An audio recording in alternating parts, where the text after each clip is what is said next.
本澳嘅家禽價格將會喺08年元旦起加幅12%到15%，活雞嘅價格會加2蚊，即係由而家嘅18蚊一斤加到20蚊一斤。李國賢報導。受到人民幣匯率升值影響，加上內地公澳家禽嘅運輸費用同飼料價格上漲，明年1月1日起，家禽嘅價格會加幅12%到15%。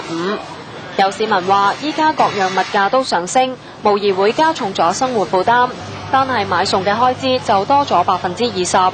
但就認為今次家禽嘅加幅算合理，差唔多㗎啦，冇乜特別嘅。其實你需要佢食嘅你就買㗎啦。就唔會話特別去刻意計下佢幾多錢咯，都照樣食噶啦，貴都要食噶啦。你過年啦，如果過年咧更加要買啦。有雞檔小販話已經知道批發商加價嘅事，元旦之後活雞會由每斤18蚊加到20蚊，亦認為加幅合理，相信唔會影響生意。